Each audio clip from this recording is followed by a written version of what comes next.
মিথ্যা অপবাদ দিয়েছিলাম। আমি মোবাইলে দেখি যে হুজুরদের নিয়ে ঈদিল মানে ভিডিও ছাড়লে নাকি ভাইরাল হয়ে যায়, তাই আমি এটা করছি। ভাইরাল হওয়ার জন্য আমি মিথ্যা গল্প সাজিয়েছিলাম এটা।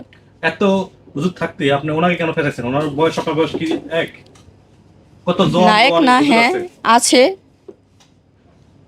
তাহলে আপনি কেন ওনাকে নিয়ে ফেলেন? অনেক তো ইয়াং হুজুর আছে, ঠিক না? ওদেরকে না নিয়ে, আছে। ওদেরকে নিয়ে না বলে ওদের সাথে করে ফেলছি, এখন বললাম তো ভুল হয়ে গেছে গা, এখন তারে নিয়ে করে ফেলাইছি।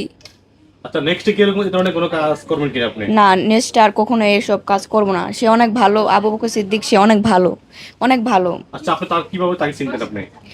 ভিডিও দেখ, আমাদের ওখানে মাহফিল লেগেছিল, হ্যাঁ, তারপর থেকে মাহফিল করে ওখানে। তারপর থেকে প্রেমে পড়ে গেছিলেন?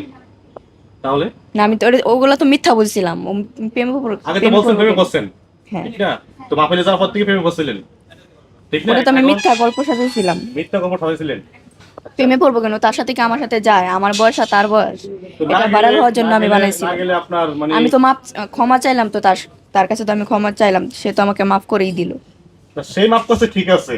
আপনার এই ভিডিও তো সারা বিশ্ব থেকে দেখছে, ঠিক না? সবাই হ্যাঁ, সবাই viral যাতে হয়ে আমাকে গেছে। মাফ করে দেয়। তো এখন তো মানুষ তো আপনাকে অনেক খারাপ মনে করবে, আপনি যে খারাপ হ্যাঁ, নিজেকে করবে। পরিচয় দিলেন। হুম, আপনি কি ভালো না খারাপ পরিচয় দিলেন নিজেকে এখন? খারাপ পরিচয় দিছি ভাইরাল হওয়ার জন্য। তো ভাইরাল কি আপনার নেগেটিভ হয়েছেন না পজিটিভ হয়েছেন? নেগেটিভ। তাহলে আপনি কি লাভ হইলো? এটাই তো। দেশে কত নায়ক আছে, কত সেলিব্রিটি আছে, তাদেরকে নিয়ে কথা না বলে আপনাকে হুজুরকে নিয়ে কথা বলছেন কেন?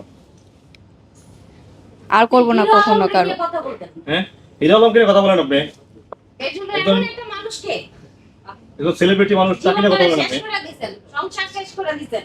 একজন হুজুরের সংসার মানে মানুষটা এখন না, হুজুরকে আসলে অবিশ্বাস আপনি করতেছে। যেটা করছেন, ওরা আচ্ছা যেটা ভাই, বলতেছে এটা কখনো ভাই উচিত আপনি কি করেন মনে না। করেন?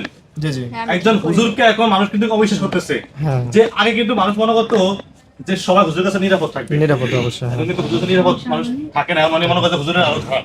এই মেয়ে তো সেটা প্রমাণ করছে, এই মেয়ে এদিকে আসো, এই মেয়ে সব এটা প্রমাণ করছে এখন। আমি আসলে ভাই বুঝছেন না? ভিডিওটা দেখি না, কিন্তু আমি যতটুকু বুঝতে পারলাম আপনার এটা টোটালি করা উচিত হয় না। হ্যাঁ, কেননা একজন হুজুর মানে উনি একজন সম্মানিত ব্যক্তি। আপনার ভাইরাল হওয়ার শখ, আপনি মিডিয়াতে কাজ করেন, আপনি আমার সাথে বলছেন নাটকে কাজ করবেন, তো ওইভাবে কাজ করে আপনি ভাইরাল হন নিজের যোগ্যতা দিয়ে। তার আপনি মানে একজন আমার ভুল হয়েছে। একজনকে অসম্মানী করে নিম্নমানের নামায় আপনি ভাইরাল হচ্ছেন, আপনার স্বার্থের জন্য আরেকটা মানুষের জীবন শেষ করে দিচ্ছেন।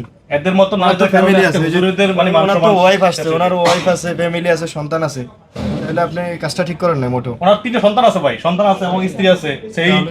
সেই মনে করেন যে সন্তান স্ত্রী থাকার পর একজন হুজুরকে নিয়ে এই ধরনের কথা বলছে, মান সম্মান হানি হয়েছে ওনার। উনি একজন বক্তা। এখন এমন একটা সিচুয়েশন ওনার আসছে, আপনি যদি একটা উল্টা কথা বলতেন যে আমি আপনার সাথে জড়িত, তাহলে আজকে তো আমার জীবনটাও শেষ। সিরিয়াসলি আজকে আমার জীবনটাও শেষ হয়ে যেত। যেমন কি এই ভিডিওটা আপনারা আপলোড করবেন কিনা আমি জানি না, কিন্তু আমার ফ্যামিলি আত্মীয় স্বজন কেউ দেখলে তো আমার মান সম্মান টোটালি থাকবে না। মান সম্মান এই ধরনের মেয়েকে বলেন। চিনে রাখেন আপনারা, দেখছেন? এই হচ্ছে সেই মেয়ে। এই যে তাকান, যারা হুজুরদেরকে টার্গেট করে। দেখি আপু, হ্যাঁ? আপনি আচ্ছা ভাই, যেহেতু আজকালকার মেয়েরা ভাইরাল হওয়ার জন্য হুজুরদেরকে টার্গেট করে।